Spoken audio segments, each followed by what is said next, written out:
Meggyőződésem, hogy a nagy pontyok mellett a legtöbb horgász számára a nagy harcsák még az igazán vágyott halak. Legyünk őszinték, ki ne szeretné összemérni erejét vizeink csúcsragadozójával? Ki ne szeretne élete folyamán legalább egyszer egy kapitális méretű harcsát fogni?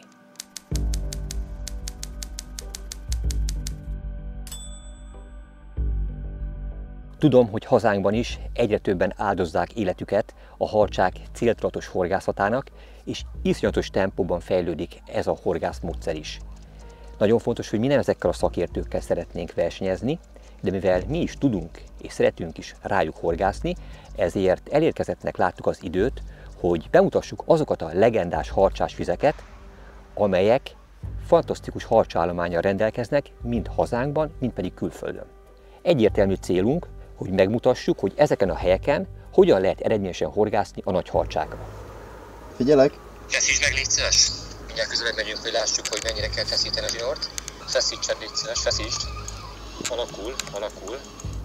Lehet, hogy rá kellene emelni, megnézni, mert lehet, hogy összeszedett valamit az alján. Aha, jó, közelebb megyünk akkor hozzá. Igen. Rámentek egy picit, és akkor megemeled a csalit, megnézni őket. Nézzük meg. Persze, az a biztos. Fölösleges úgy, hogyha fölszedett valamit, egy faágat vagy valamit. Figyelj, ez tökéletes. Tökéletes, oké. Az a lényeg.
A kollégáim közül is egyébként egyre többen szentelik minden szabadidejüket a ragadozó halak, így a harcsák horgászatának is. A főállású munkatársaink közül a legeredményesebb és legrutinosabb harcsahorgász a mellettem ülő Bleszák Viktor. Ő lesz ezen a túrán a mentorunk. Míg a másik oldalamon Haskó Tomi ül, őt már talán nem kell bemutatni, nagyponty specialistánk, 15 éve talán, ugye, mióta megalapítottuk a Eldorado brandet, azóta képviseled ezt a márkát, és fejlesztett folyamatosan velünk együtt, de ő is imád a harcsákra horgászni. Nem is eredménytelenül, sőt, erről készült már filmje is. Sokat gondolkodtunk azon, hogy hol is kezdődjön ez a sorozat, mi lenne ehhez a méltó helyszín. És közösen úgy döntöttünk, hogy Óhatot választjuk, amely a Hortobágyi Hallgazdaság horgásztava, és itt ezen a tavon nem csak kapitális méretű pontyokra, hanem az utóbbi néhány évben óriási harcsákra is lehet eredményesen horgászni. Óvják, védik a törzsállományt, és nagy becsben tartják a harcsákat is. Hát ezek közül, a nagybajszúak közül szeretnénk elcsípni mi is néhányat.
Meg az.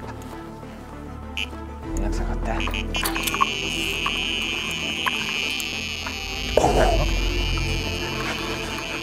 Gabi, szerintem hozd a csónakot, mert ez bent van a nál között. Oké.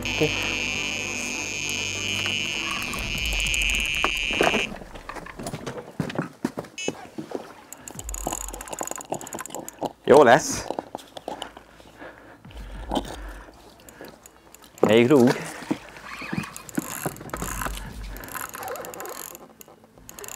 Gyere, pajtás.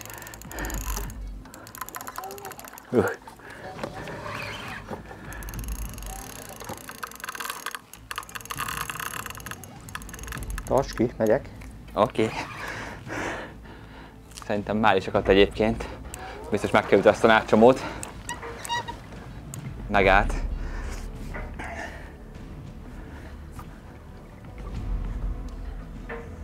Itt tudsz belépni csak. Foglalaptot. Fogam.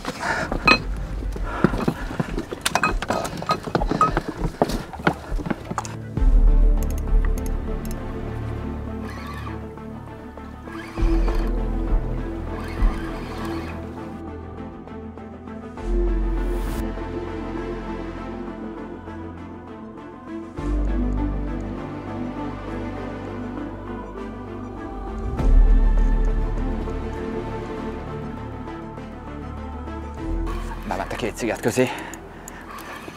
Fölfeszik végig a zsinór. Picit közel tudunk menni hozzá? Megyek, igen. Ez a dupla horgos, ha az egyik szabad, akkor baj van. Hogy átszaladt a két nátsziget között.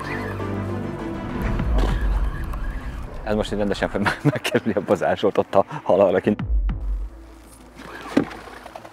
Hú, de megijesztett a kasa. Jó van, forgolódunk, jaj!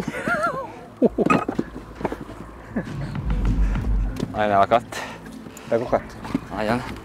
Kell szabadítanunk szerintem kézzel. Csúrek ez rohadt jó egyébként így.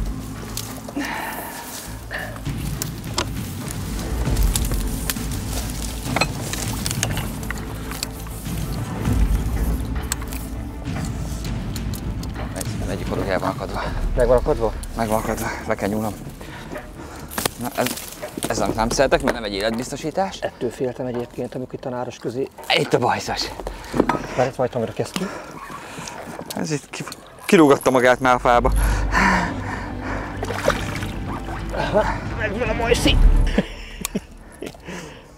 Gyere csak, baba! A nappali harcsa. Oda nézz! Tomikám! Hát ez szép meló volt. Ügyes vagy. Köszönöm szépen. Jó volt a kormányosom. Hát lehetett volna jobb is, de ezt nekem beérned. Itt a célhal. Gyönyörű. Tomikám, ez tökéletesen akadt. Szája sarkába. Hát Gabi, szerintem ez nem is volt kérdés, mert onnan kihúztuk, ha ez nem akadt tökéletesen. Akkor úgyis elment volna, mi? Ővel nem találkozunk. Jó, megviccelt minket abba a pár faággal. Hát van még hely a ponyván, lehet növelni a méretet, de valahol el kell kezdeni a halfogást, és örülök, hogy végre.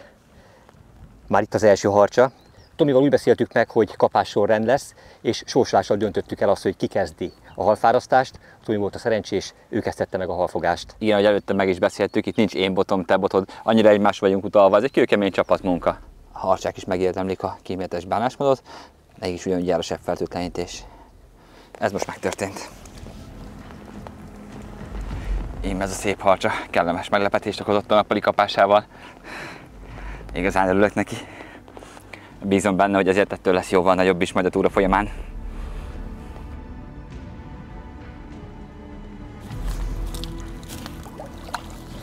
Na Pajti, kapd össze magad, aztán irány hazafele.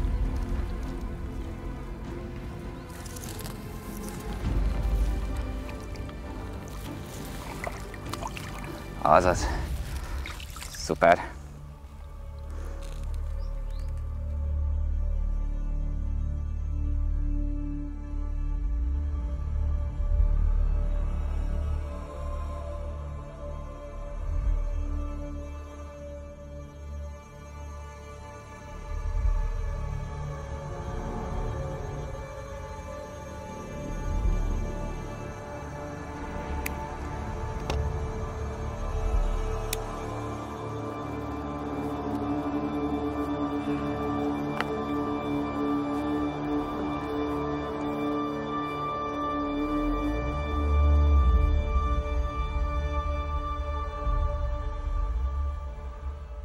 Viktor folyamatosan készíti nekünk itt a fogósabbnál fogósabb harcsázó végszelékeket. Természetesen ezeket is be fogjuk mutatni, de mielőtt elvesznénk a részletekben, Viktor, beszéljünk már az általunk használt spannolós, feszítős harcsa horgászatáról. Hogyan is épül fel ez a módszer? Elég látványosak, ahogy a botok így égnek vannak állítva, és valószínűleg egyébként az átlag horgászok, amikor így elsétálnak mellettünk, akik még soha nem horgáztak így, valószínűleg azt gondolják, hogy na, ezek is kijöttek, aztán megmutatják azt, hogy milyen frankó gyerekek, hogy ilyen jó magasra tudják állítani a botjaikat. Tehát inkább a külvilágnak szól, semmint a célzatosságnak, holott mi már tudjuk, hogy ennek oka van. Szóval miért is állnak így a botjaink? Ahhoz, hogy a kérdésedre a legegyszerűbben válaszolhassak, nézzük meg a rögzítési pontot. Először is levertünk egy karót, amihez szakítózsinór segítségével kikötöttük a végszerelékünket és a csalinkat. Ezután a parton úgy helyezzük el a botunkat, hogy a főzsinórunk végig a levegőben legyen. Miért fontos az, hogy kiemelkedjen, és végig a víz fölött legyen a főzsinór? Így igazán hatékony a végszerelékünk. Tehát amikor a harcsa rászív a csalinkra, elszakítja a szakítózsinort, megiramodik, a botunk visszacsap, és még hatékonyabban és tökéletesebben tud akadni a horgunk a harcsa szájba. Ennek a feltétele az, hogy ez valóban meg legyen feszítve. Ez szerintem hallatszódik is, hogy ezzel egy kellemes dalt el lehetne játszani. Meg ahogy hallatszódik, azért a szél is tud rajta dolgozni. Süvít rendesen. Süvít rendesen, igen. Tapasztalatom alapján ehhez minimum 3 méteres botokra van szükségünk. Erre a túrára mi 3,20 méter botokat választottunk. De menjünk tovább, mert nagyon fontos az, hogy mibe helyezzük a botokat. Hanem a legfontosabb. Mi az a bottartó, ami képes egy ilyen kegyetlen módon megfeszített, vastegerős botot a helyén tartani? Hát csak minőségi anyagból készült, mert hát most, hogyha megnézed, egy alumínium és sima alumínium, ennek az erőhatásnak elhajolna, és az egész felszerelésünk oda veszne. Igen, nem tudná megtartani. Egyik bottartót feláldozzuk, hogy bemutathassuk, hogyan kell ezt rögzíteni. Tobit megkértem addig, hogy tartsa meg. De Muti Viktor, hogy működik ez? Igazából, tehát ezen azért látszódik, hogy ez van anyag, igen. Ez anyag, súlya is van. A leszúrás az mondjuk egy 50 kilós embernek nem biztos, hogy annyira egyszerűen menne, de nekem azért a súlyom megvan hozzá. És ez itt a lényeg. De tudjon kifordulni. Ez tart. Ebből még a harcsa sem szedik ki, bármekkora.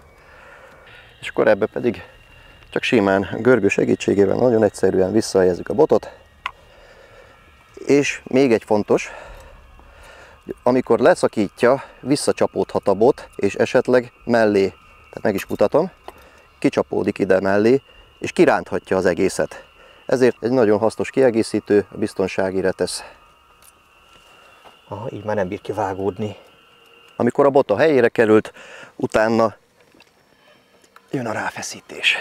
Én kézzel mindig rásegítek, mert így érzem igazán, hogy a szakító mennyit bír. Mert ha orsóval tekerném, ez a kontakt kimarad, és nem érzékelem megfelelően. És ennyi. Ugye ezek a kapásjelzők teljesen más jellegűek, mint amiket a nagyponty horgászata során használunk. Itt ugye nem a zsinort akarjuk belehelyezni a kapásjelzőbe, hanem a bottesten van rögzítve. Miért így csináljuk a harcsahorgászat során? Igazából itt a zsinórra bármit ráhelyezel, egy nagy harcsa, tehát nem tudhatod, hogy mekkora harcsával szaladsz össze. Akár életed, tehát 2-3 méteres harcsa is jöhet, és bármit ráteszel pluszba, az mind-mind veszély. Tehát egyszerűen útban van. Útban van. Akadályoz abban, hogy a halat tulajdonképpen tud fárasztani, hogy fel tud vele venni a direkt kontaktust, ezért a kapásjelzőt olyan helyre kell tenni, ahol nincs útba, de mégis el lesz számunkra, nem? Így van, így körülbelül van, ennyi a lényege. És ehhez van kifejlesztve ez a kapásjelző, ami zseniális egyébként, mert hogy megütjük a botot, azonnal jelez. Tehát a botnak az elmozdulására adja a jelzést. Így van. Ezek jeleznek bármikor, tehát hogyha megindul vele a harcsa, vagy leszakítja, visszacsapódik a bot, és még akkor is jelez, képzeld el, hogyha jön egy nem kívánatos személy, és el akarja vinni a felszerelésedet. Mert kikapcsolod, és azt is jelzi a vevőegység. Igen, lopásgátló. Lopásgátló is van benne. Zseniális.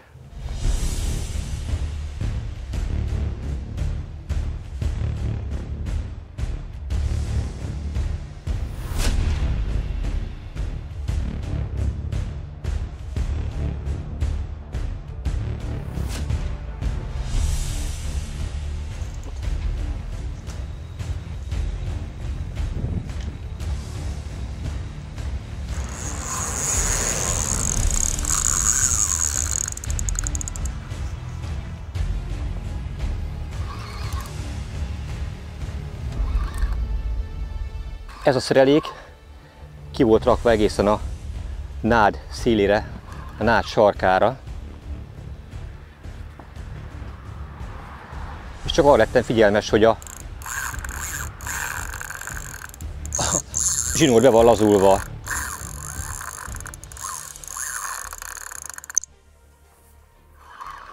De nem elég, hogy belazult a zsinór, az úszó már ment a nyílt víz felé.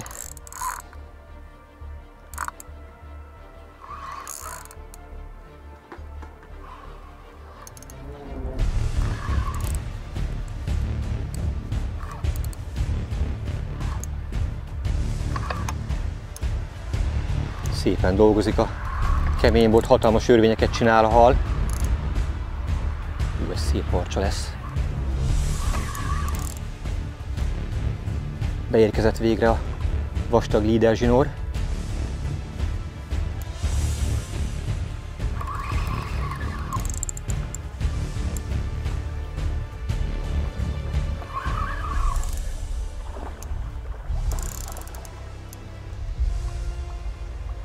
Itt integet a farcsa.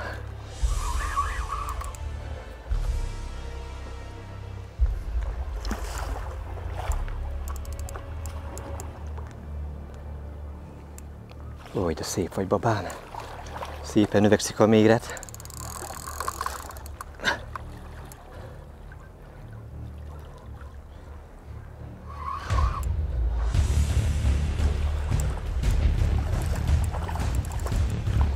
Még most is küzd. Nem adja magát. Na talán majd most.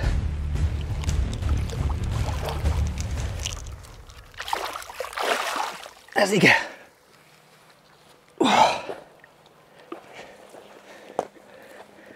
Oh.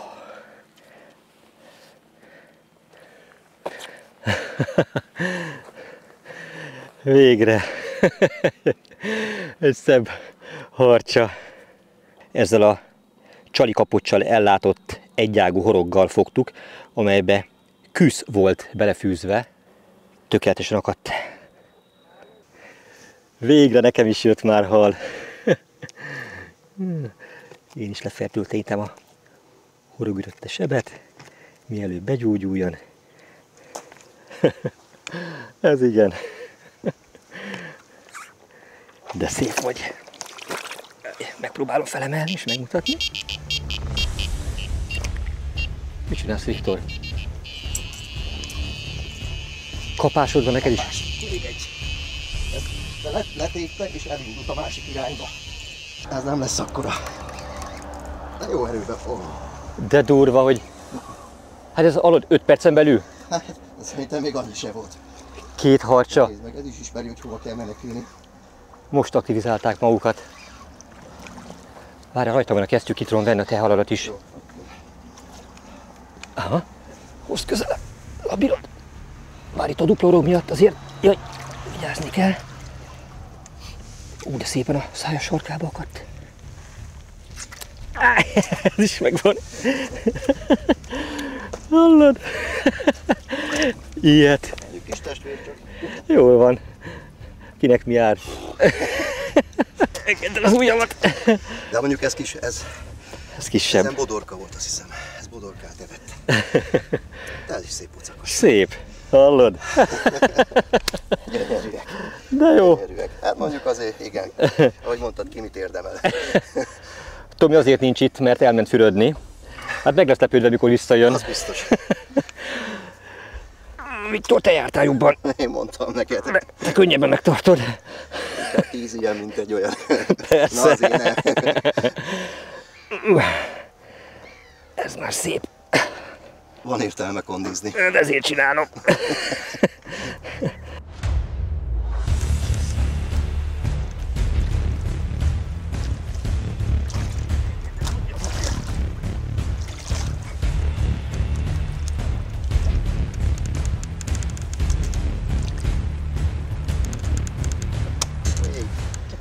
Gyere fürödni te is, Tomi. Hát egy zuhany van csak, nem?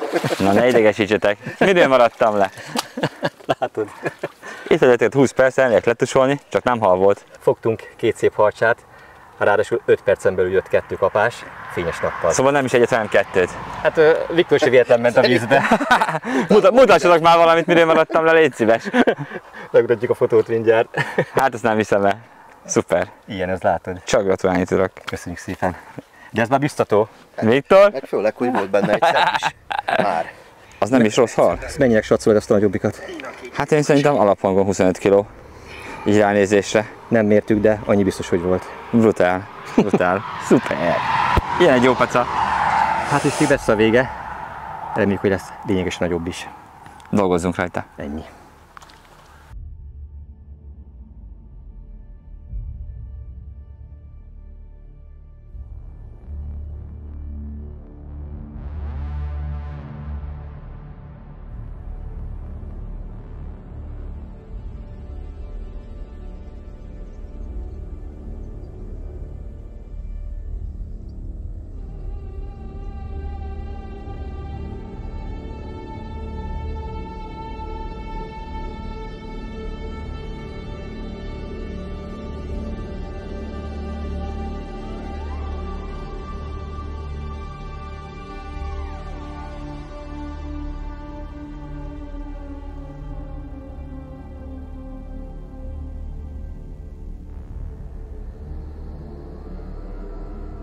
Végre egy eredményes időszakon vagyunk túl, szép halakat adott a tegnap délután és az éjszaka is, de ahhoz, hogy ezt elmondhassam, ahhoz, hogy eljussunk idáig, bizony több mindent meg kellett változtatnunk.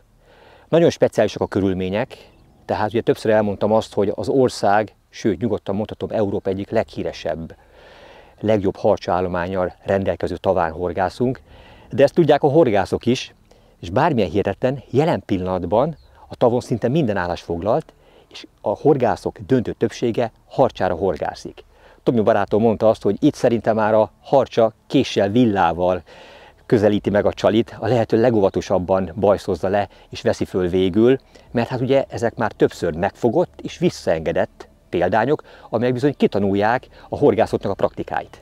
Mindannyiunknak megvannak már a harcsás tapasztalatai, azt gondolom, hogy az eszköztár is rendelkezésre áll, viszont ahhoz, hogy itt eredményesebbek tudjunk lenni, ahhoz bizony a már korábban említett apróságokat, amelyeket majd be fogok részletesen mutatni, meg kellett változtatni. Elindult a túránk, fogtunk harcsákat 10 kg-ig, persze a legtöbb vízterületen már ez is szépnek számít, de mi óhaton vagyunk, ahol tudjuk jól azt, hogy a 200 cm-es harcsa az a vágyott méret, illetve hát a jó néhány e fölötti méretű kapitális egyed is él itt.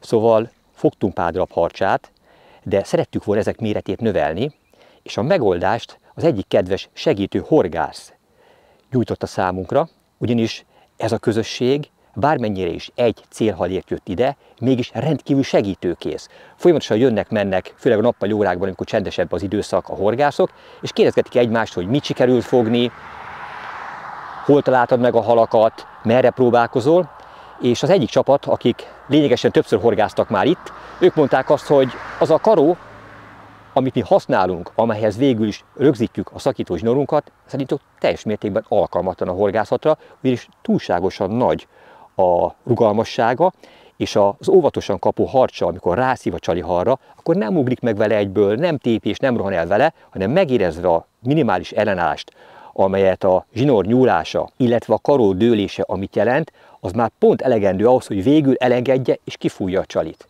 Tehát elsőként, amit meg kellett csinálnunk, ki kellett cserélnünk az összes fémkarunkat fakaróra. Persze joggal merülhet fel a kérdés, hogy miért vagyunk ilyen bénák, miért használtunk ilyen magas fémkarókat, miért nem egyből fakarókkal, amelyek sokkal stabilabbak, kezdtük a horgászatot. Hát azért, mert próbáltunk alkalmazkodni az aktuális körülményekhez, ugyanis az időjárás körülbelül egy hónappal előrébb jár, és úgy beindult a nyárfa virágzás, hogy az első nap, amikor próbáltuk a végszelékeinket frissíteni, a főzsinót kitekerni, az egyszerűen lehetetlen volt. 70-80 méter hosszúságban, ahol vizet ért a zsinór, úgy nézett ki a főzsinórunk, mint a ruhaszállító kötél, amelyre vastagon rátapadt a nyárfa szösz. Na most, hogy ezt elkerüljük, ezért magasra emelt bójákkal a főzsinór teljes terjedelmét a víz fölé emeltük. Na így már nem fogta meg a szöszt.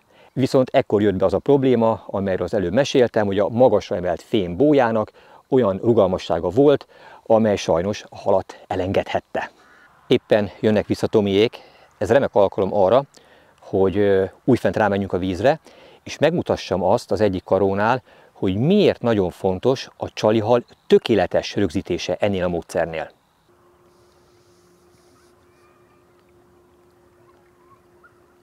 Akkor haladjunk lépésről lépésre, ott a fakarónk. Ehhez van rögzítve 3 méter fonott 30-as zsinór. Ezt belekötöttük egy jelzőúszóba, amelynek a szerepe az, hogy ha elszakad a szakítózsinór, akkor ez fennmarad, illetve mivel jól látható, feltűnő színű és fényvisszaverő csíkkal ellátott, ezért éjszaka is könnyedén megtalálható, és amikor újra kell frissíteni, akkor nem kell a sötétben bogarászni, hogy hol lehet a fonott zsinórunk, amelybe bele kell csatlakoztatni a szakítózsinort.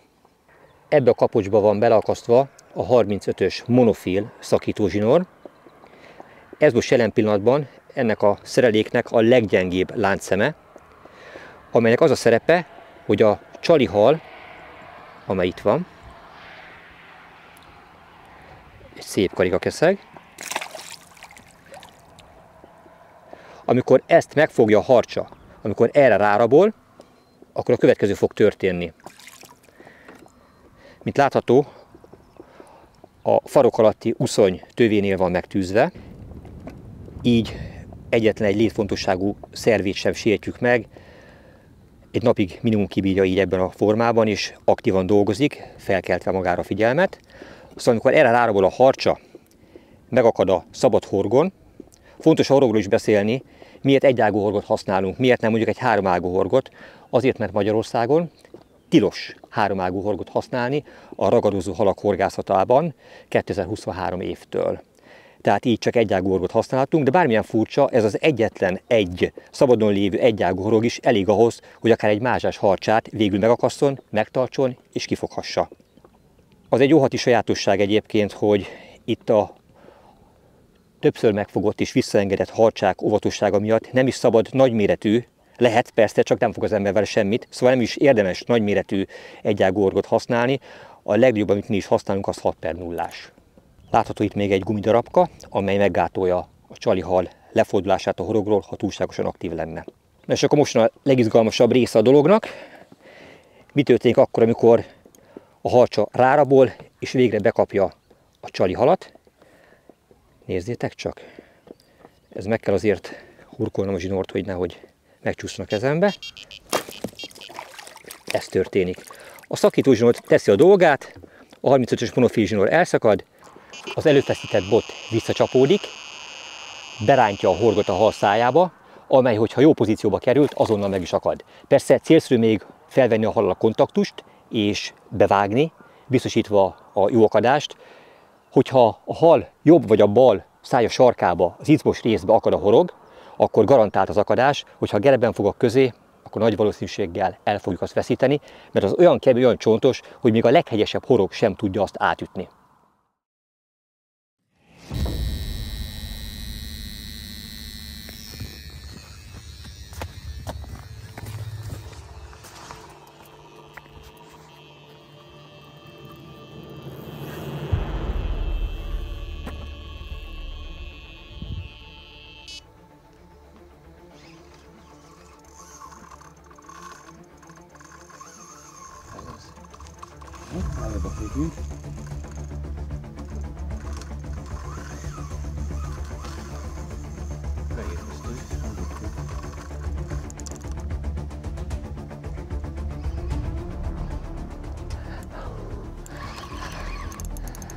Egyből tépte a szakítót.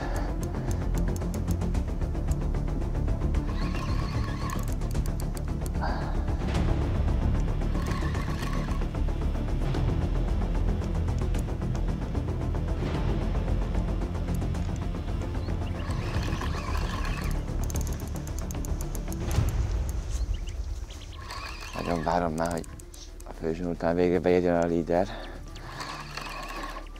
Előbb csak 40-es.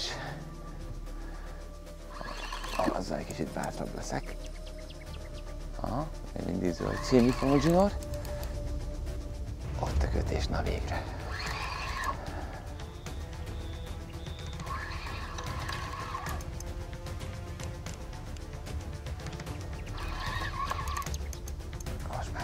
leszel. Nem a szakítózónak szakadt, hanem a fonodnyal elhozta magával a kis búját.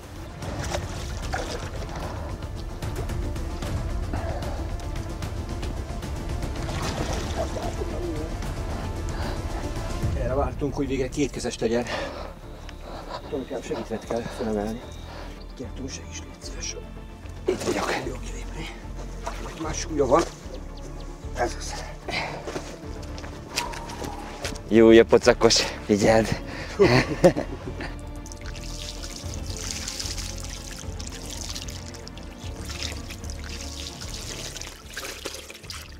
Milyen durva. Több helyen is látszik, hogy ráfogott egy hasonló fajtása. Na ezt kéne elkapnunk. Ennek ekkora pofája van. Majd meg lesz. Na azért ez már nem rossz harcsa, ugye? Szép mutatós jószág. Hát nem lehet betelni ezekkel a fantasztikus ragadozókkal. Nagy élmény volt kifárasztani. Kitartó munka mindig kifizetődik. Ez pontosan így van. Nem csak a pontyotnak jár ám a kíméletes bánásmód, a harcsaponyva az egy nagyon fontos kelléke a harcsahorgászatnak, ezért vigyázzunk arra, hogy ne a sárba, ne a fűbe húzzuk őket, hanem ezen a ponyván, nedves felületen egy könnyed mozdulattal vissza tudjuk helyezni. Gábor, már kérlek, segíts nekem ebben. Óvatosan fogja a testét.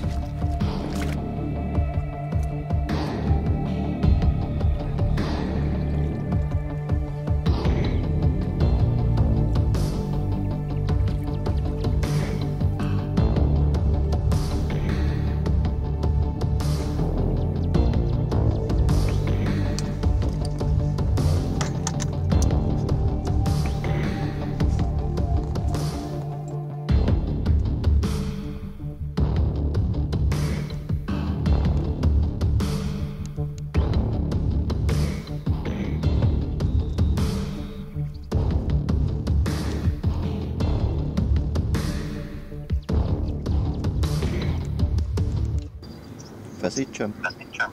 Igen.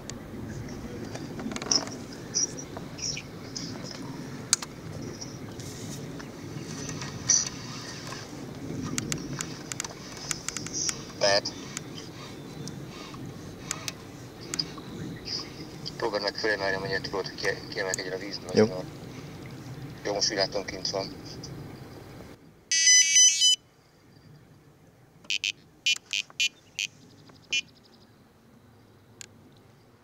Ha valamibe még bele lehet keveredni, ha valamiben még el lehet veszni, azok nem mások, mint a harcsás végszelékek.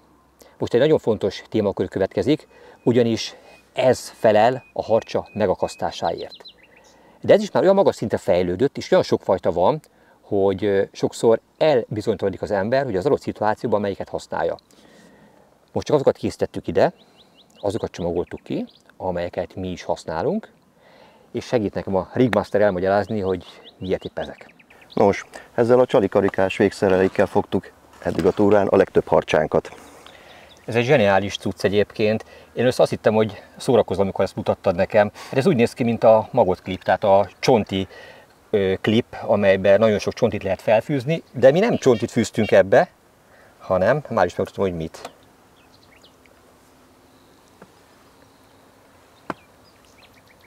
Így néz ki a bevetésre váró végszerelék. 6 darab sneci van a farkánál fogva, megtűzve, felfűzve, és a horog teljesen szabadon hagyva. Miért a snecit választottuk erre a célra? Millió szám van a tóban belőle. Igen, ez a természetes tápláléka. A legkönnyebben megszerezhető táplálék. És bármilyen hihetetlen, aki nem ismeri a harcsákat, de a 2 méteres harcsa is szívesen táplálkozik snecivel. Sőt, még a jóval nagyobbak is örömmel szülcsölgetik ezeket a apró finom falatokat, és töltik meg a bendőjüket vele. Egyre többen egyébként rájönnek már, hogy az a sztereotípia, mely szerint a nagyharcsák kizárólag a pontyokat zabálják, hát ez már rég nem igaz. A különféle gyomorvizsgálatok során kiderült, hogy legritkább esetben találnak pontyot a nagyharcsák bendőjében. Nem erre teremtődött a harcsa, hogy pontyot zabáljon, hanem arra, hogy a takarmányhalat, amit a legkönnyebben meg tud szerezni, azt tegye meg. Ebben az időszakban, most ebben a tóban ebből van a legtöbb, nyilván ezért volt ez a végszerék ennyire fogós. A következő előkénk a a stupekes kombi előke, melyet használhatunk tenyeres vagy annál picivel nagyobb csalihalakhoz. Jól látható, hogy itt az alsó horog, az 2 kiálló tüskével van kiegészítve. Én tudom, mire való, de kérlek, magyarázd el ennek a szerepét. Ez pontosan így van. Minél kisebb sérülést okozzunk a csalihalnak, mert főleg ilyen sekély tavon, az átlag mélység 1,20 méter, nagyon-nagyon zavaró, hogyha többet vegyünk a vízre. Tehát, hogyha kicsi sérülést okozunk a halnak, akár 2 nap, vagy akár 3-4 napig is élvet tudjuk tartani, anélkül, hogy zavarnánk a helyet. Tehát akkor a felső horog az kerül a halnak az orlukába, vagy az alsó, az pedig a kis halnak a hátsó harmada, ahova betűzzük a bőr alá. Itt van egy újabb favorit végszerelékünk, mely pop-up végszerelék puha testűekhez. Erre ugye ennek a horgára nadály kerül. Próbáltuk, de érdekes módon jelen pillanatban, ebben az időszakban itt a harcsák nem reagálnak rá jól, míg bárhol máshol, ahol horgáztunk vele, gyönyörű harcsákat tudtunk fogni. De azért tartottuk fontosnak megmutatni, mert ez baromi jól meg van csinálva szerintem. Ugye a működési elve ennek a kis szivasnak köszönhetően, vagy minek nevezzük ezt? Hát egy úszótest. Na, úszótestnek köszönhetően elemelkedik a mederfenékről, nem fekszik ott el, és szépen mozognak rajta a nadályok. Így megtűzve baromi látványos, hogy miért van szükség erre a piros gumicsőre itt az úszótest fölött. Ez meggátolja a visszatekeredését, összeguboncolódását ennek a nagy élő csali csokornak, illetve nagyon fontos az is, hogy ezt kizárólag fluorokarbon horogelőkéből szabad megkötni, amely szintén biztosítja a végszerelék guboncmentességét. Végül itt van a személyes kedvencem, az élő halas előke, a hermontázs. Meg kifejezetten nagytestű halak meghorgászásához szoktam használni.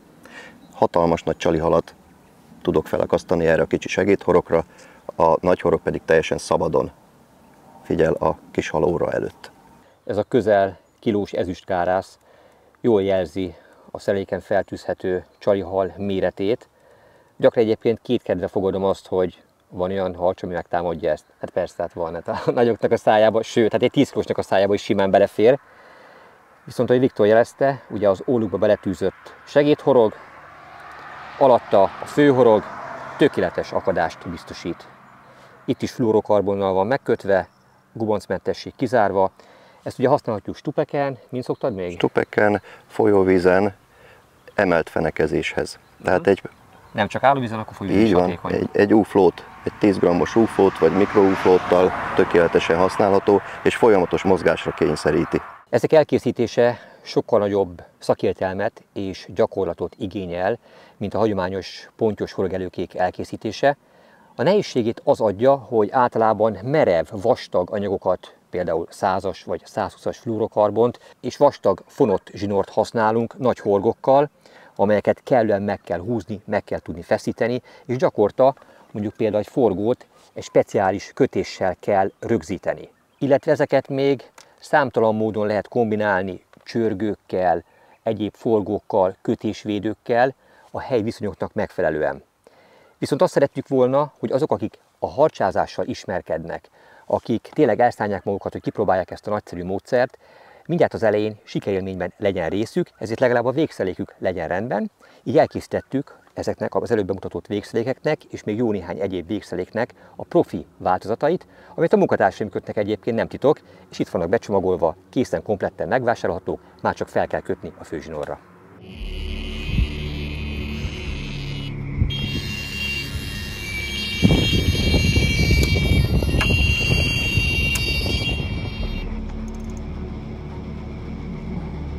Felém úszik egyelőre.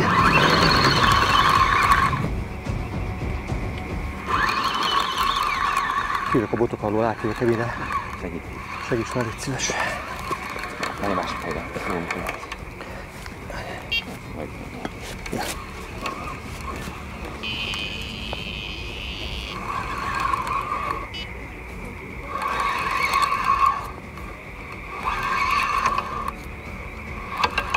Megérkezett a előtédzsőr.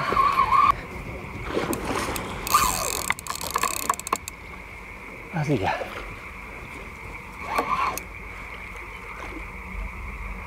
Ekkorákat rád a botra.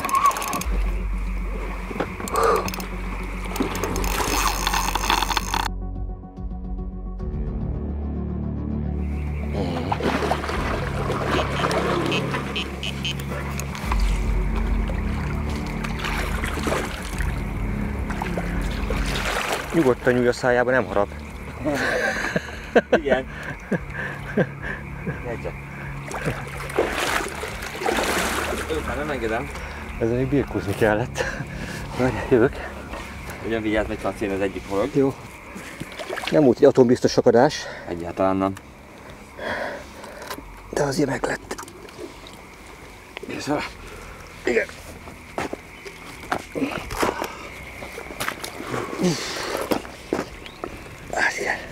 Hú, milyen helyeken akadt meg a horog. Hallod, még a kis halat tartó kisebbik horog is megakasztotta a halat. A nagyobbik pedig a szájpadlását fogta meg a halnak. Összefogta a száját. Ez nagy szerencse volt, hogy így akadt, és meg is lett. Mert ezek nem a legjobb akadási pozíciók. Milyen durva, hogy ez is harapásnyomokkal borított. Ennek a testén is itt vannak a fajtársak támadásából származó sérülésnyomok. Már harcolnak egymással, valószínűleg készülnek az ívási terület megszerzésére. Micsoda vaskos, pocakos jószág. Nagy buksifejű harcsa. Gyönyörű a színe. Igazi ragadozó. Egyedi a mintázata, mint mindegyiknek.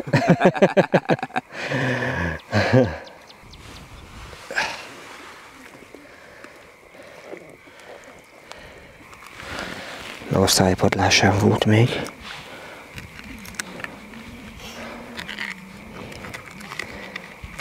Kedvencünk a nyálfaszösz. Vastagon ide sorolta a víz. Köszönöm, öreg harcos.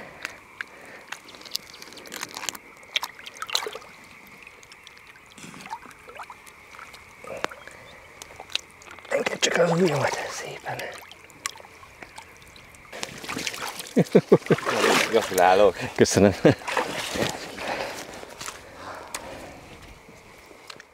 Ha megvan a megfelelő végszerelék, ha megvan a tökéletesen összeállított felszerelés, megvannak a jó csalihalak, megvan a jó feszítési technika, akkor viszont még mindig hiányzik egy nagyon-nagyon fontos része ennek a kirakós játéknak, az pedig nem más, mint a megfelelő hely, amelyet sajnos előre készen csomagolva nem lehet megvásárolni. Ohat egy nagyon érdekes víz, 100-120 cm, igen, jól értik a kedves nézők, 100-120 cm az átlagos víz mélysége. Amikor megérkeztünk, akkor majdnem fél napot szántunk arra, hogy az előttünk elterülő mederszakaszt végigtapogassuk. És igazából találtunk vastag iszapot, meg találtunk egy kicsit vékonyabb iszapot, egy-egy kemény ponttal, de 10 cm-nél mélyebb gödröt sehol nem találtunk. Hol keressük ilyenkor a harcsákat? Hol számíthatunk majd későbbiek folyamán a kapásaikra? Egyetlen biztos támpontot a mellettünk található Nád-sziget adott, emellé kihúzva már több szép harcsát tudtunk fogni, de az összes többi végszereléket a nyílt vízen helyeztük el. De megmondom őszintén, hogy ezek nem túl jól muzsikáltak. De azt is tudom, hogy minden vízterületnek megvan a megoldása, és minden tónak megvan a maga specialistája. Ezért nem voltunk restek, és a környék leghíresebb harcsahorgászához, Óhat, nyugodtan mondhatom, harcsa királyához, az alkori Andráshoz fordultunk segítségért. Korábban már meséltem arról, hogy mennyire segítőkészek voltak a szomszédok, mennyire összetartók a harcsahorgászok. Nos, András még őket is überelte, hiszen önzetlenül szinte első hívásunkra érkezett, és mutatta meg azokat a legjobbnak vélt pontokat, amelyek harcsát adhatnak ezen a területen.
Nádasban kezdtük, Nádasban fejeztük be. A túra első hala szintén ott a nádbabák között megbújva próbált menekülni. Ez most valami hasonlót próbált nekünk. Igen, és most ugye a túránk ezen részének befejező hala is szintén ott próbált menekülő utat találni magának, de hát kibogóztuk, kifűztük a nádszálak, nádtózsák közül, és íme egy újabb gyönyörű nappali hal. Megért dolgozni érte. Maximálisan. Ennek a halnak a megfogása is tökéletesen jelzi azt, hogy mennyire egymásra voltunk mindvégig utalva, mennyire fontos volt a tökéletes csapatmunka. Egymás segítsége nélkül lehetetlen lenne ilyen gyönyörű halakat megfogni. Most én voltam az, aki végül kifáraszthatta és a csónakba emelhette, de igazából ez mindkettőnk, pontosabban Viktor, gyere itt ide. Ez mind hármunk közös érdeme. A Rigmaster nélkül nem jutottunk volna idáig.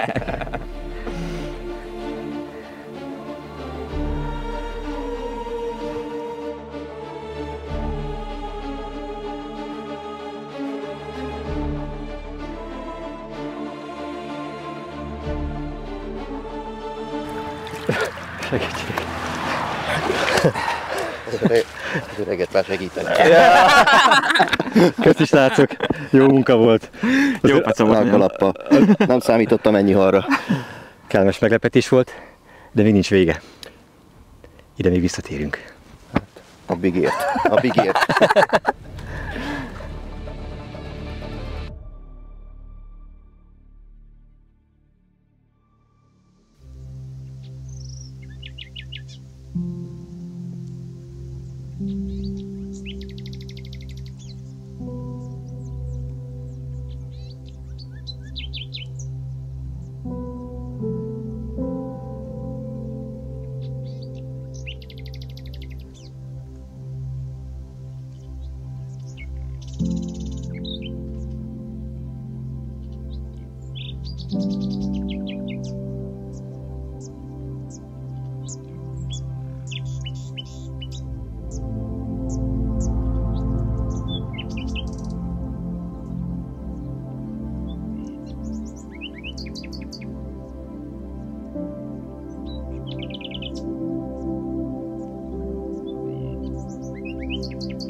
Nem vártunk sokat, hogy újra visszatérhessünk Ohatra. Biztosra veszem, hogy aki összemérte már az erejét a tó nagytestű halaival, az mindig vágyik ide-vissza. Hát így voltunk ezzel mi is. Pont egy hete mentünk el, és újra itt vagyunk. Összegeztük az előző túra tapasztalatait, egyeztettünk a helyi szakértőkkel, és úgy gondolom, hogy még jobban felkészülve tértünk most vissza. Ami még jelentős változás az előző helyzethez képest, hogy most nem a 32-es számú helyen, hanem a 2-es számú szigeten foglaltunk helyet. A végszerelékek már a helyükön vannak, és mint látható, most kimaxoljuk a helyi horgászrend adta lehetőséget. 3-an vagyunk, összesen 9 botot húztunk be, illetve 9 végszereléket húztunk be az előttünk található mederszakaszra. Az előző túrához képest annyit módosítottunk még, hogy néhány kis hal alá beetettünk. Egészen konkrétan néhány marék büdös, véres májas bojlit és halcsapeletet szórtam ezek alá. Szintén a helyi specialistákkal egyeztettem erről korábban, hogy van-e egyáltalán ennek értelme.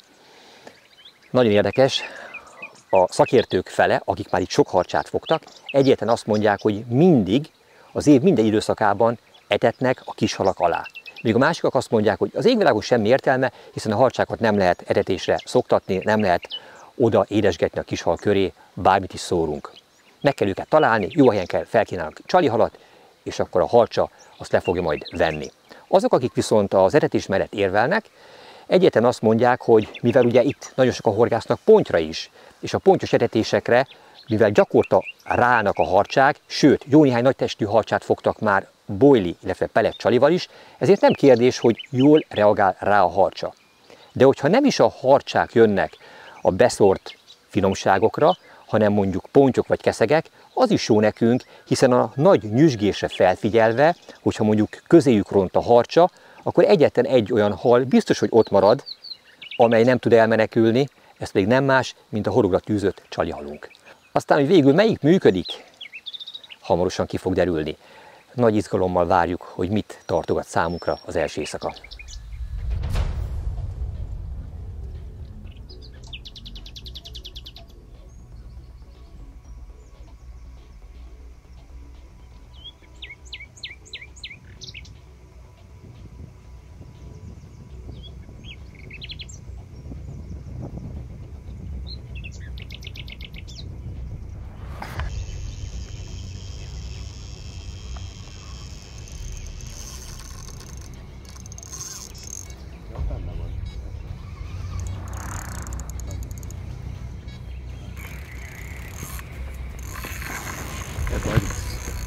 Benne rákér másikba? Még bólogat. Hát lenne oldalazni egy kicsit neki.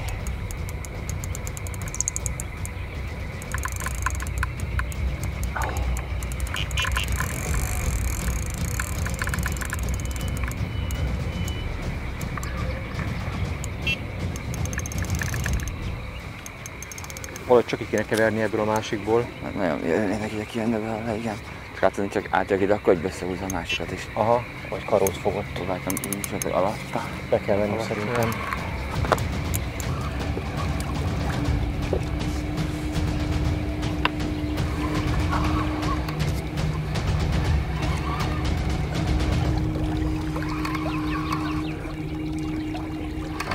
Pont a karót nyomtat is én hol. Ez rajta van a karója. Nem pozitív. Ha látom a karót. Megtréfált minket. Hol a másik zsinór?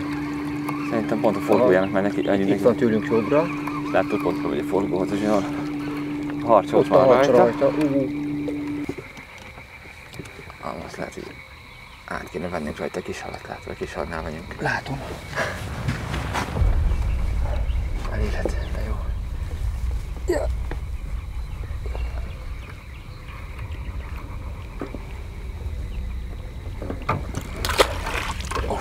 Eddig szuper. Eddig oké. Ugye ez kezedre a zsinórra? Yeah. Szerintem barátom mindjárt egy picit zabos lesz. Pont rátekerte magát.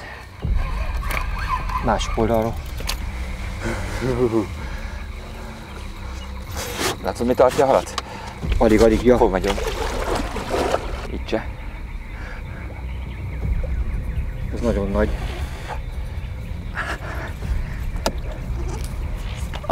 Ott a dőllemeiben a horog. Hát biztos. Nézd csak. Vigyázz a kezedre nagyon.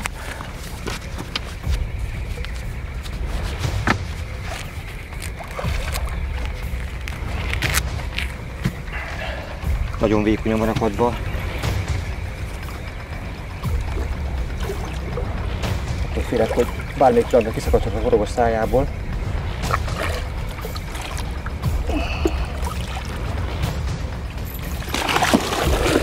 Nincs kifáradva a hal.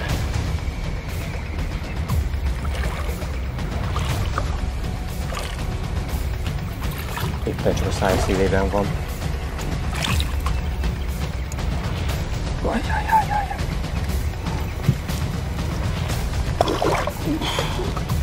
Ennek ám van ám szája. Oké, elém akadt a horog.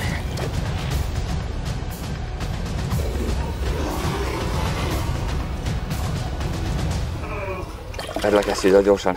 Várjál, lehet pont itt fogjuk tudni megfogni.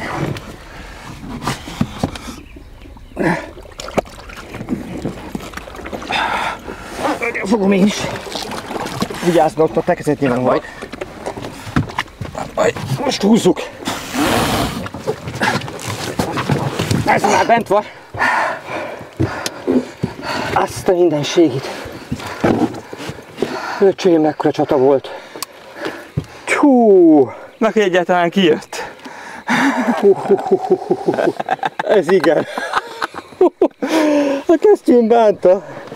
De jobb, mintha... Kis ilyen az ujjad is. Nem baj. Ez semmi. Hú, megérkeztünk, Tomi. Merre? Öt vártuk, ugye? Mi? 5 vártuk, ugye? 5 vártuk, első éjszaka megjött, hallod? Buci. Azt Szuper. a kutyafáját. Szuper, szuper. Hú, ez nagy csata volt. Menjünk kifelé. Hatalmasal. Mert az arra. Fogalmam sincs. Jött a part. Micsoda szája van neki.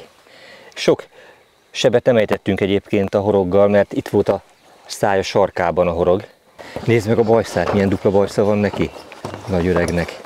Olyan öreg, hogy már a melluszony bordáján is vannak ilyen fogak. Nem is láttam még ilyet soha. Jó, mondjuk nem is volt a kezemben ekkora harcsa soha. Látod? Te szép jószág. Tomikám, ezt tudod hány centiméter? Na mondj egy jó számot. Ez 220 centiméter. Hát ekkora harcsát sem fogtam még sose. Ezt nyugodtan mondtam, hogy életünk legnagyobb harcsája eddig, amit valaha közösen csónakba tudtunk emelni. Komoly csata volt. De boldog vagyok. Gyere a fejéhez. Hát még én. Kifogót illeti a feje. Te küzdöttél meg vele. Ez egy közös csata volt. Nagyon birkóztunk. Amikor belakadt a horog a kezembe, pontosabban a kesztyűmben, nem mondom, itt a csata vége, de nem. Viktor, légy szíves, gyere, mert ez már 3 emberes lesz. Pont a fejét. Hát az a legnehezebb része. Na emeld koma. Csak a feje 30 kiló. Így. Nagyobb a feje, mint az eddigieknek. Ez óriási. Alig tudom tartani. Hallod, annyira éreztük, nem, hogy vissza kell térnünk. Annyira tudtuk, hogy vár még ránk legalább egy nagy testű hal. Ezt most a kezünkbe tartjuk. Itt van csapatmunkánk gyöngye, csapatmunkánk kincse. De mindannyian egyformán büszkék vagyunk. Ez már nehéz, Én bírom. Jó, hát könnyen vagy. Óvatosan tegyük le, jó? Mert nem bírom tartani.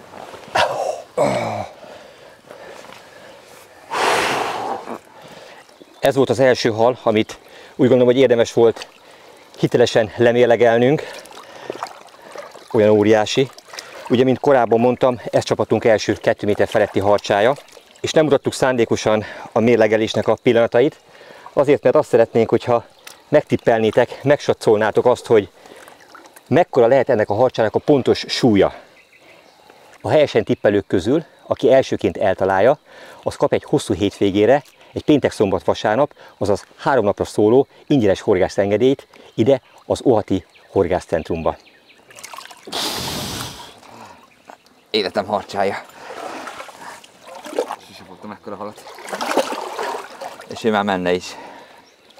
Óvatos vagyok nagyon halla, csak akkor szeretném elengedni, ha már maga biztosan el tud úszni.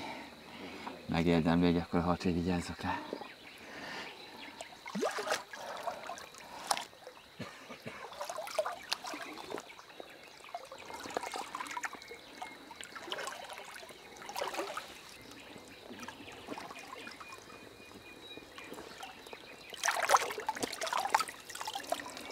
Köszönöm az élményt.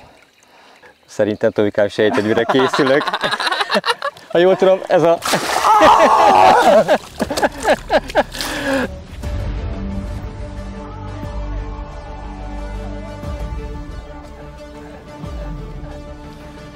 Az első 2 méter feletti harcsád. Tiszta szívből gratulálok. Köszönöm szépen, hatalmas élmény volt. Borzasztóan élveztem.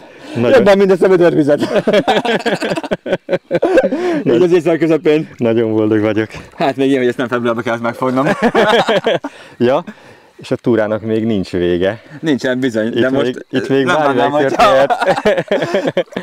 Nem bánnám, ha visszaadhatnám ezt a vödörvizet. Úgy legyen. Hadd mutassak még egy érdekes dolgot. Tomi, gyere csak, légy szíves. Nincs rajta ruha. Ja, nincs rajta ruha. Na mindegy. Akkor ne gyere ide most a kamerába. Ez nem az a film. Nézzétek csak.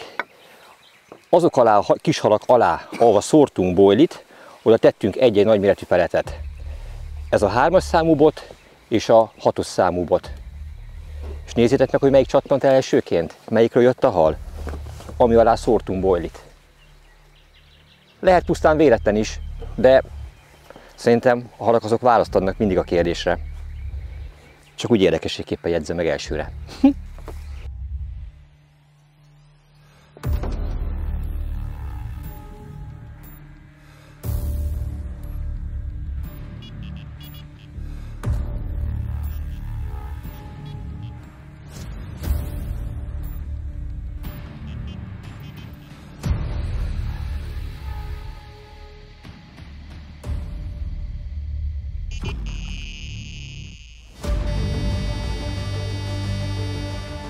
Nagyon gyorsan ott voltam a bot mellett, felvettem a hallal a kontaktust, és hogy elkezdtem fárasztani, éreztem, hogy itt valami nem stimmel. És tudtam, hogy ez a hal is rátekerte magát a zsinórögzítő karóra, hasonlóképpen, mint Tomi hala. Így nem volt kérdés, hogy azonnal csónakba kellett szállni. Lehet, hogy megérkezett az a hal, amire oly nagyon várok én is. Aha, csónakba kell szállni. Jó, meg vagyunk, menjünk.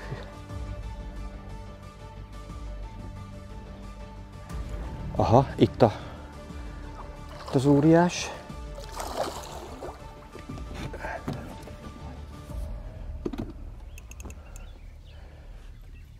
Arra megy, amerre ő akar. Elforgatják, mint valakit. Ja. Nem tudunk ellenállást kifejteni. Ó, babám. Óriási hal. Hú, de jó, hogy lebírtuk szedni a karóról.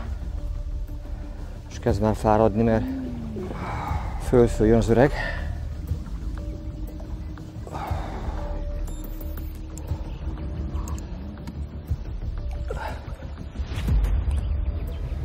Itt látszólag jól akadva horog a szája sarkába.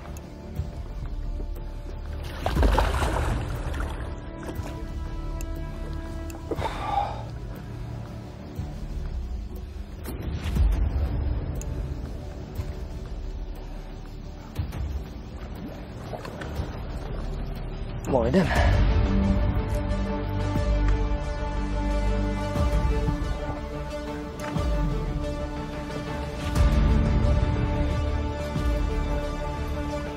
Ez most már megvan.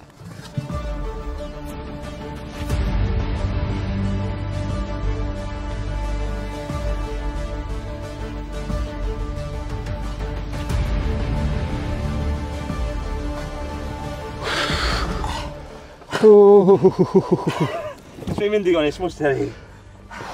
Hallod? Ez is bent van. Hát, hallod, Tomi? Ez az akadással volt egy jelbiztosítás. Ez nem. Úristen. Hajszálon múlott, hogy Nagyon pici. egy meglett. Ennyi volt, tessék. Jó van, horogtunk megszvarítva. Hát ez szinte hihetetlen, hogy a teóriásod után talán mennyi 2 oroszra sem telt el is. Nem sokat aludtunk. Itt van a következő hatalmas. Viktor, mondd be az igazság pillanatát, vagy a pontos méretet mennyi. Itt van a nullánál a feje, az álcsúcsa. 2 méter meg egy kicsi. Az a kicsi, az mondjuk egy úrnyi. Jó. Tehát itt van a túránk második 2 méter feletti óriása. Ennek megmértük a pontos súlyát. Mennyi? Ez 59 kg kerekem. Így van, 59 kg. Ez vaskosabbnak tűnik, mint a Tominak a hala, de viszont szűk 20 cm-rel rövidebb. A másiknak a súlyát még mindig nem áruljuk el. Azt majd találjátok ki. Hát próbáljuk meg megemelni és teljes terjedelmében ezt az óriást bemutatni. Nem kicsi a halacska. Esetleg a nagy hadságnak a megtartását még valahogy gyakorolnunk kell, mert csúszik is, nehéz is. Barbi nagy is. Még jó, hogy 3 vagyunk rá. Ez csak így lehet. Ja, mekkora bendője van, így látszódik. Óriás a feje. Hatalmas, igazi csúcsragadozó, vizeink legnagyobbra megnövő ragadozó hala. Minden porcikája arra termett, hogy ha elkap valamit, az nem elküljen. Még egy hatalmas, mérges oroszlán morog rám.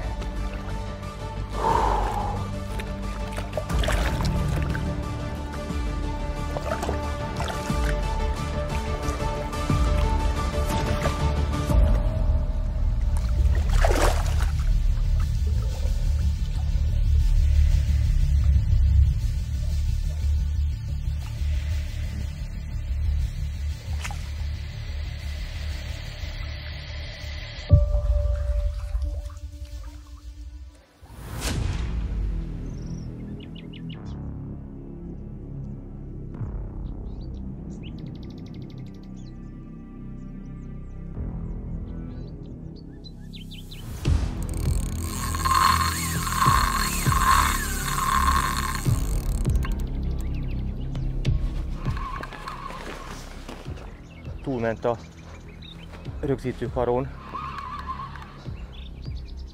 Lehet rá kell menni, mert úgy érzem, hogy megint a karót súrolja a zsinór. Sikerült szerencsére a karóról letekerni a főzsinort. Nem volt nagyon rátekeredve, de ezt partról semmiképpen se lehetett volna megoldani. Úgy látszik, hogy az igazán nagyokért mindig csónakba kell szállni.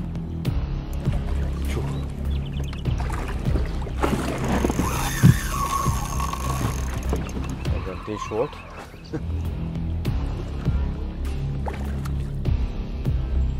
A vastagbotot hogy meggörbíti?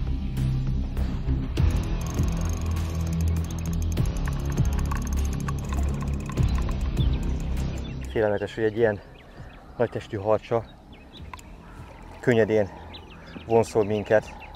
Jó, nyilván nincs nagy ellenállása a gumicsónaknak, de Könnyen forgatja a gumicsónakot. nagyon nehéz terhelni.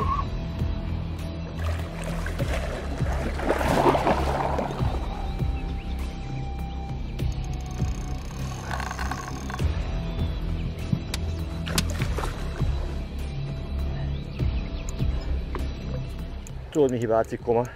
Na? Ezt a halat neked kellett volna kifárasztani. Csak ugye mivel az autóba voltál, mert ugye pakolsz, Igen. Sajnos én nekem mennem kell, de... ezért nekem kellett ezt kézbe venni. De nem veszélyezteti az egyéni rekordodat. Nagyon sajnálom, hogy menni kell egy ilyen jó horgászatról, de hát sajnos vannak más teendők is. Ja. Nézd meg! A szabadon álló horog az, hogy veszélyes, de most jó pozícióban fogja.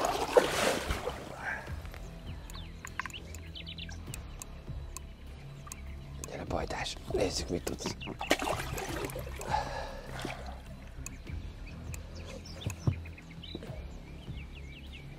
Na, talán majd most. Messze nem ugrott. Még azért van benne. Nagy hal, nem könnyű azért ezt teljesen kifárasztani.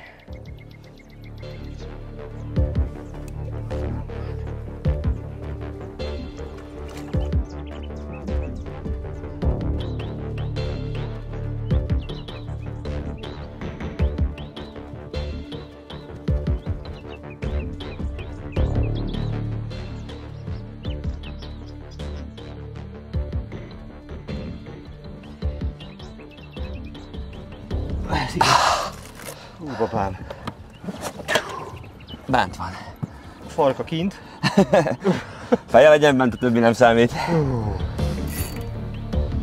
Brutális ez a reggel. Az éjszaka se pihentünk, de most nézzétek, hogy kiértünk.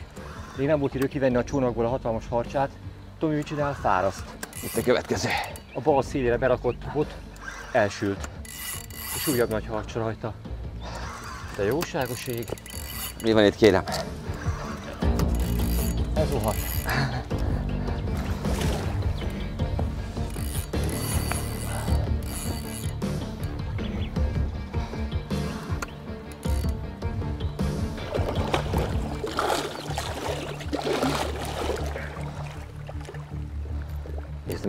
nyomok ki magából.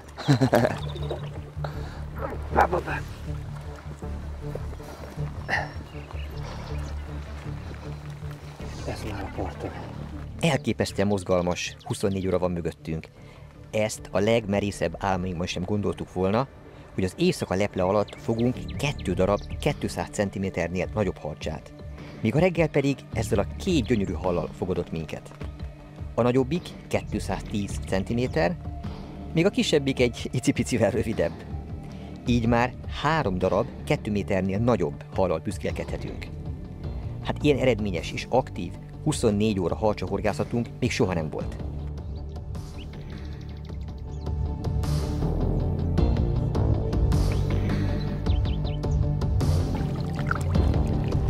Na, nem engedem. Ráállapott a 2-re. Engedtem.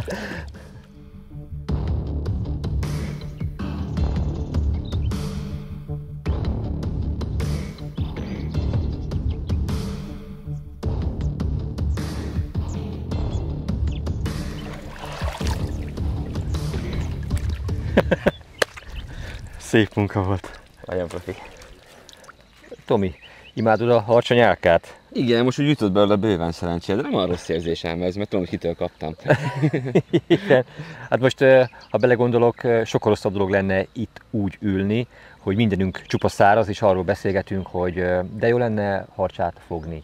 Ehelyett ugye életünk egyik legizgalmasabb 24 órája van mögöttünk. Nagyon sajnálom, hogy el kell menned, ezt már választás közben is mondtad. Miért kell elmenned? Én is nagyon sajnálom, hát papámat kell elvinnem a kórházba. Sajnos ez egy fontos feladat, ez most nem várhat. Tudom, amikor beszélgettünk erről, és ugye hát nagyon nehéz ugye úgy összehozni, hogy mindenkinek jó legyen, ennyi embernek a szabadidejét nehéz úgy tervezni, hogy mindenki egy ilyen túrán részt tudjon venni, akkor mondtad, hogy bízol benne, hogy a 24 óra elég lesz ahhoz, hogy megfogjuk álmaink, vagy álmaid halát. Hát ez... És megvan az egyéni rekord, látod? Igen, és ez teljesült. Sajnálom, hogy elmész, de tudomásul vesszük. Mi viszont még maradunk egy napot. Egy éjszakánk még van. A botok száma nem változik, mert ugye Karesznak, illetve operatőr kollégámnak is van horgászengedélye. Aztán még bármi megtörténhet. De ha nem fogunk már semmit a következő éjszaka folyamán sem, akkor is maximálisan elégedetten távozunk Ohatról.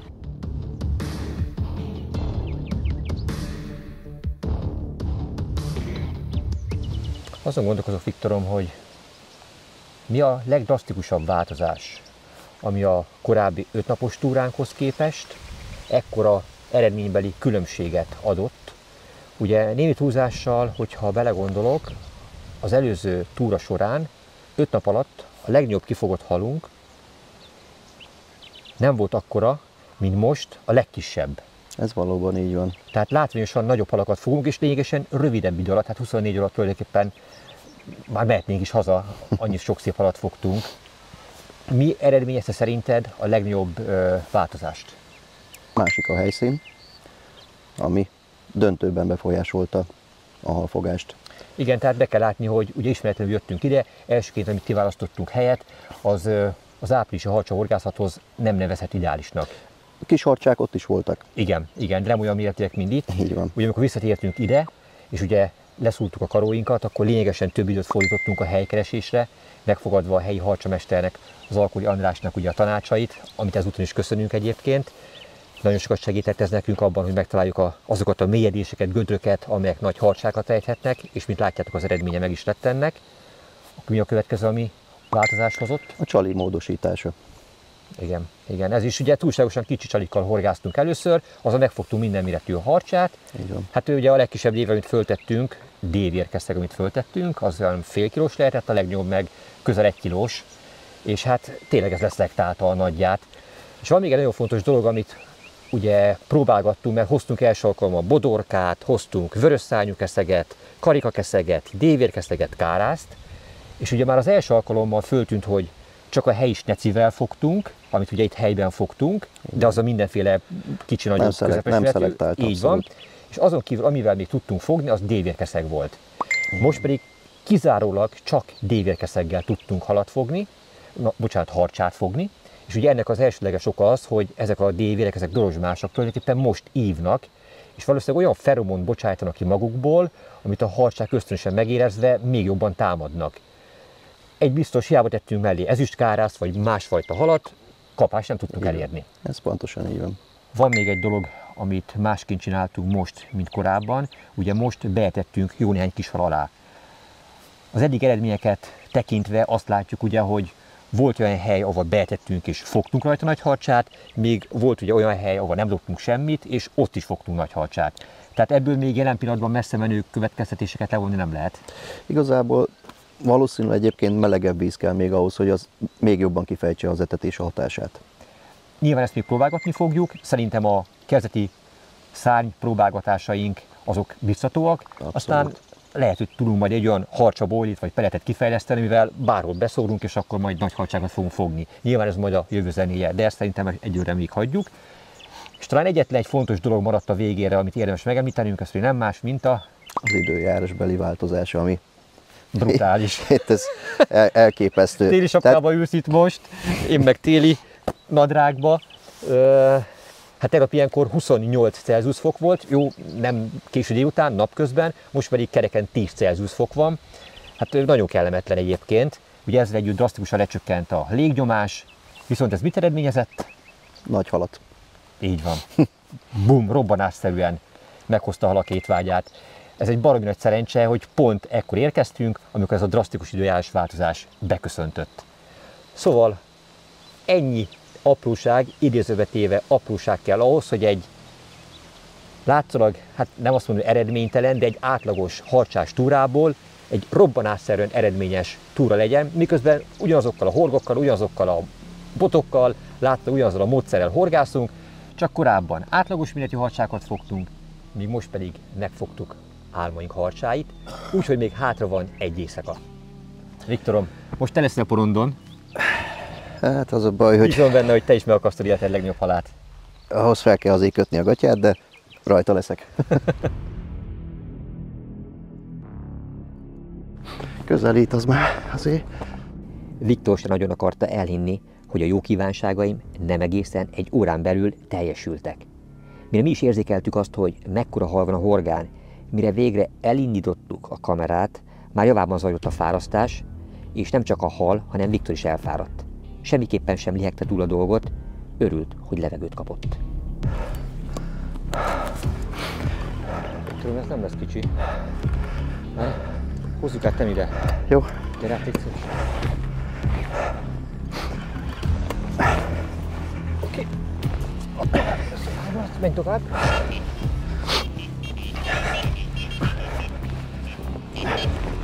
Oké, ez az. Jó, ez szép lesz.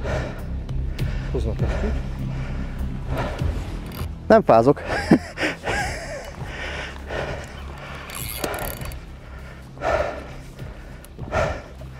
Oké, már vett levegőt. Viktor. Lehet, hogy Ez amit kértél tőlem, ez baromi az lehet, hogy itt van rajta. Ez baromi nagy harcsa. Lehet, te fogtad meg a túránk eddig legnagyobb halát.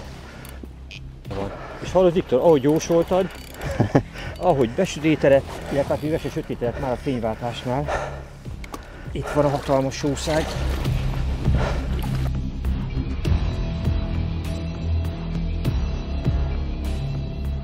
Valaki húzzon engem is. Ez lesz, ez az. Hát Viktorom, csak egyszer engedjünk a bothoz. Már is megfogod a... Nekem elég is. A túra legjobb halát. Lefekszek és alszok. Persze. A többi rád vár. Persze. Tomit elküldted haza, kifogod a túra legjobb halát. Azt lefeksz aludni. Jó kitaláltad. Ennyi. Egy pálinkát is megérdemelne, ha lenne. Figyelj, munkaidőben vagyunk. Mekkora szája van.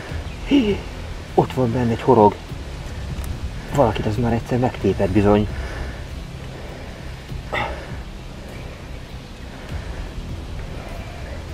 Ki is bírtam venni. Ez egy harcsázó horog volt. Hát Viktor, nem jutok szóhoz. Hihetetlen. Egyébként szeretem, mondtam már azt, amikor a munkatársaim maradéktalanul végrehajtják azt, amit kérek tőlük. Ugye, mivel fejeztük be itt a kis idő utáni beszélgetést? Viktor, eljött a te időd. Így van. Fogd meg a legnagyobb halát. Erre mit csináltál? Megfogtam. Legalábbis eddig. Mert ahogy ez indul, a mai éjszaka az lehet, hogy fölöz mindent.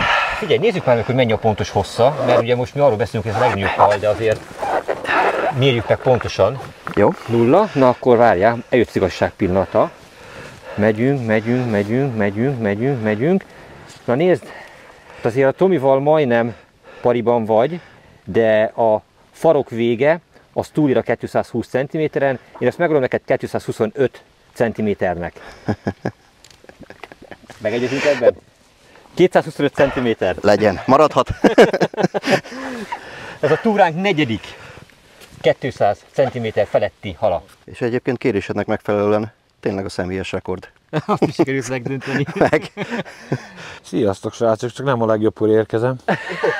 Nézd már! Együtt a segítség. Csak nem a legjobbkor érkezem. Csak nem megjött az a hal, amiért óhatra érkeztetek. De bizony. Gyere már légy szíves, András. Hát ha Itt van már a sokat emlegetett Zalkodi András, aki a harcsás túránkon nagyon sok hasznos tanácssal látott el minket és segített abban, hogy eljussunk akár mondjuk ezért vagy eddig a halig is. Légy szíves, gyere már ide akkor közelebb, és csinálj egy közös fotót, és mutasd meg, hogyan kell ezt megemelni, te vagy mindannyiunk között a legerősebb és legtapasztaltabb. Nézd csak, itt átengedném ezt a középső szekciót. Ezt a középső szekciót. Nagyon szépen köszönöm a megtiszteltetést. Nyilván a feje a kifogott illeti, de téged, mint mentorunkat beengednék ide közénk. Hát nagyon szépen köszönöm ezt a... Mert szép nagy vaskos hús, amit meg kell emelni. Ennyi, most ezzel csak nem arra akarták kitérni, hogy kicsit hasas vagyok, vagy valami. Hát nem, semmi ilyesmi. Még észre se vettük. Nem, értem. Hát akkor elkészült mindenki. Penótot megettük? Reméljük, hogy rágyúrtunk. Próbáljuk meg megemelni ezt az olati szépséget. Értem én, Viktor, itt azért hátul könnyebb volt mindig elől. Júj, de szép. Azért ezt se bánom. És esetleg megkérdezhetem, hogy mennyi a pontos hossza ennek a halnak? 225 cm-nek mértük. A súlyát azt nem tudjuk, mert nem mélegeltük még. Hát én egy ilyen 70 kg körülre satszolnám. Én súly alapján mi is azt gondoljuk, de majd... Derekam is azt mondja. Én is érzem. Júj, nézd, és véget nem ér. Gyönyörű szép jószág, gratulálok mindenkinek. Köszönjük szépen. Gábor, nézd csak. Simán beférne a fejed ebbe a pofába. Próbálj meg a tiédet először beledugni, jó? Nem, az enyém az nagyon. Neked túl nagy fejed van. Viktorom. Szerintem most már... Még egy kicsit azért megmozgatjuk előre-hátra. Akkor tényleg érzem azt, hogy ráfog.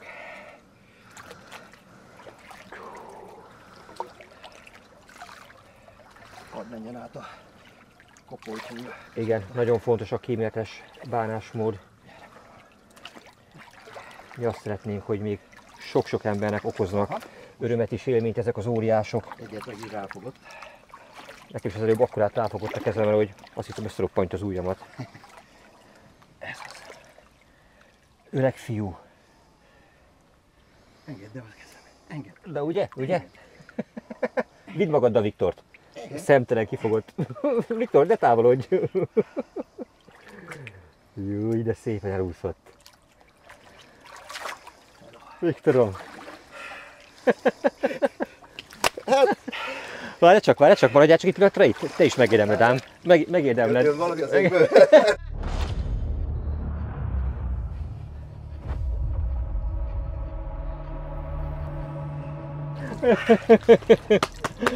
Gratulálok a Remélem te is. közösen kifogott új egyéni rekordhoz. Remélem te is fogsz az egy nagyot. De csak akkor önthetsz el, hogyha ettől nagyobbat fogok. Megbeszéltük.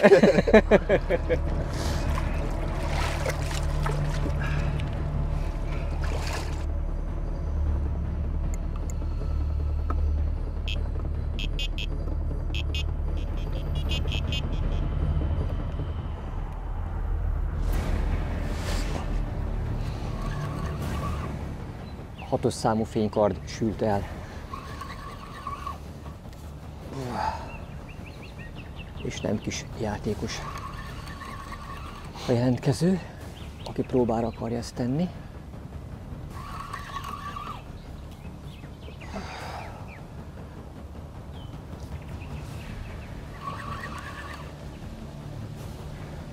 közelít a harcsa.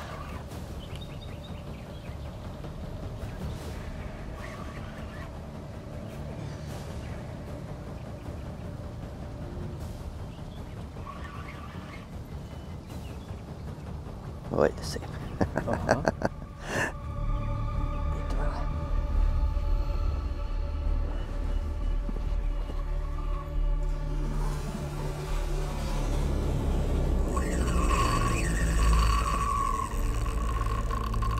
Az igen. Milyen hullámokkal, toló hullámokkal tört vissza.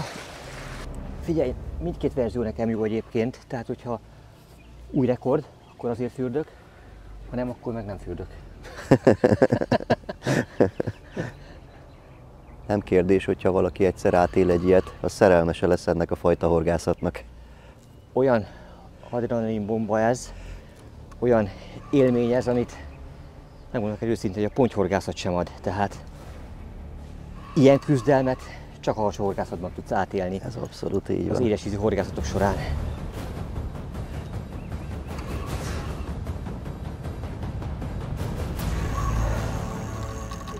Kimondottan kezesen jött kifelé bentről. De hát amit itt művel, Hát nézd meg! Ez nem adja föl.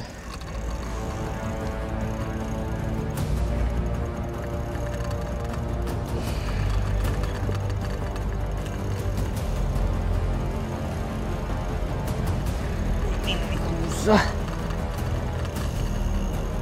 Na! Az a 30 méter oda lett. sőt, ez be is duplázza. Hát ha itt haladunk,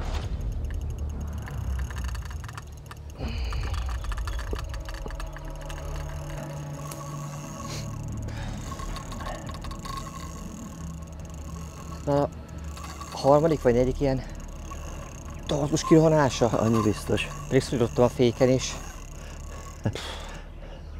Akkor sem tudom megállítani. Az akadás az jó volt, úgyhogy Ez már le van tesztelve.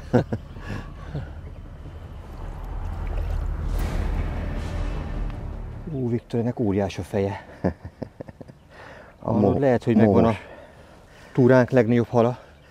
Ebbe bíztam, hogy azért csak fürdezte is.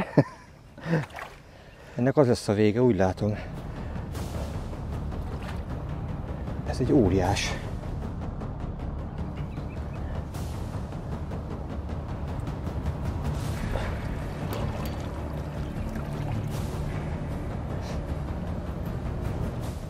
Nagyon keményen küzdött, de szerencsére ő is elfáradt velem együtt.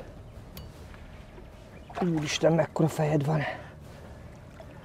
De azt a, Még innen föntről nézve is. azt a hátat is érdemes azért nézni.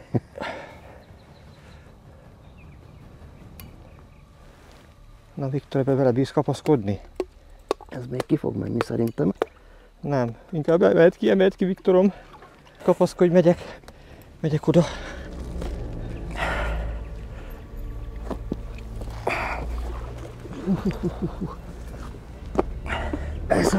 Ez nagyon kétemberes. És még mindig tart, látod? És még mindig. Szia barát! Hú, megérkeztünk.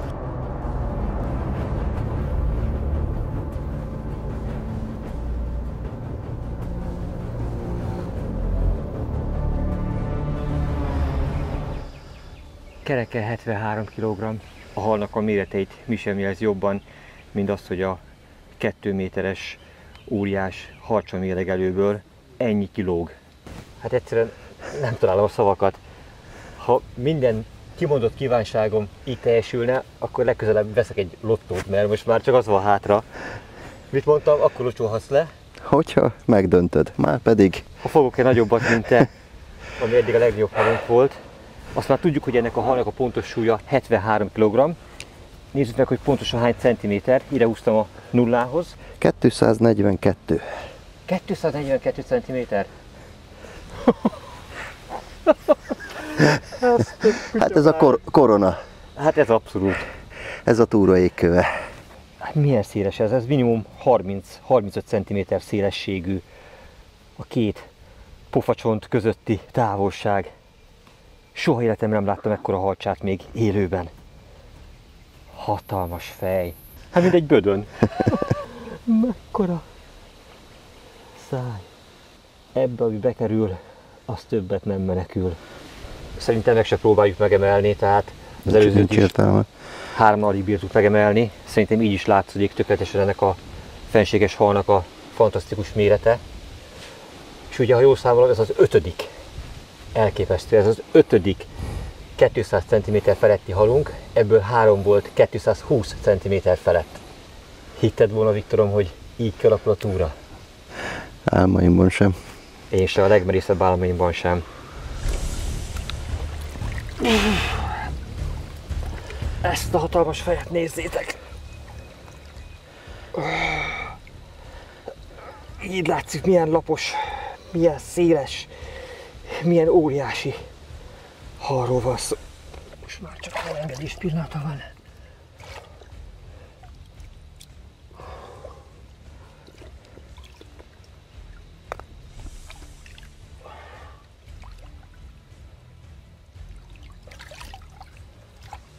Hát szívből gratulálok.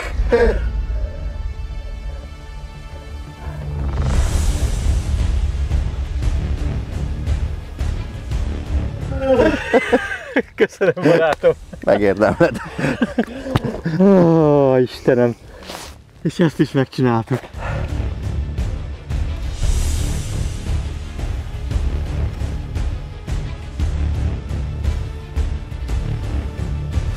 Ezt megcsináltuk, Viktor! Istenem, de boldog vagyok. Jó, ez a víz. De halnak jó, akkor nekünk is. Figyelj! Jobb áprilisban, mint februárban, nem? Az biztos. Köszönöm, Ohat. Köszönöm, barátaim. Köszönjük. Méltó befejezése ennek a túrának, ez a hal megkoronázta az itt létünket. Köszönöm szépen, az öreget kisegítelő, hogy szoktad mondani. Így van. A másik öreg. A másik öreg is. És köszönöm, hogy eljöttünk. Fú, életes szó élmény mindannyiunk számára ez. Viktorom, kicsit olyan harcsonyálkás és gyűrött vagy hozzám hasonló módon. Történt valami az éjszaka? Harcsákkal fürödtünk, és nem is kicsikkel. Igen, és harcsákkal álmodtunk. De ugye mindez nem álom, hiszen tegnap is beszéltük, hogy a legmerészebb álmainkban sem gondoltuk volna azt, hogy mindhárman megdöntjük az eddigi harcsa rekordjainkat, és itt Ohaton foghatjuk meg életünk legnagyobb harcsáit. Valami frappáns módon le kellene most zárni ezt a filmet, bár szerintem már mindent elmondtunk, de amikor beszélgettünk a srácokkal, akkor egy dolog jutott az eszünkbe mindannyiunknak, hogy ugye ez a legendás Harcsás vizeken című sorozatunk első része. Na most nagyon nehéz lesz ezt überelni bárhol máshol a világban, nem Magyarországon, hanem a nagyvilágban. Nagyon nehéz lesz olyan vízterületet találni, ahol ilyen rövid idő alatt ennyi nagytestű harcsát lehet fogni.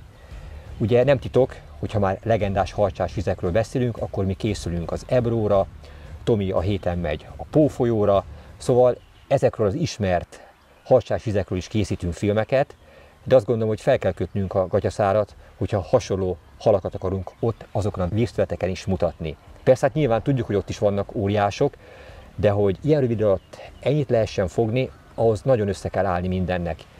És talán a legjobb zárószó az lehet ebben a filmben, hogy ha már ezeket a külföldi ismert vizeket említettem, hogy nekünk nem kell már lassan külföldre mennünk, hiszen itt van egy Ohatunk, itt van Magyarország közepén egy olyan csoda, egy olyan fantasztikus vízterület, amelyben ilyen harcsák vannak. És mi nagyon fontos, hogy ennek a harcsázásnak a lehetősége nem csak nekünk, nem csak a mi csapatunknak, hanem mindenkinek áll, aki eljön ide.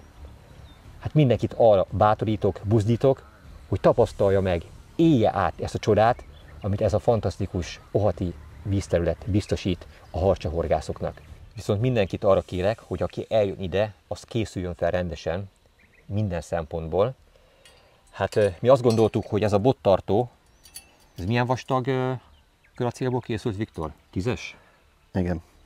Hogy ezt nem lehet kézzel elgörbíteni. Mi kézzel nem is bírtuk elgörbíteni, viszont a Viktor harcsája igen.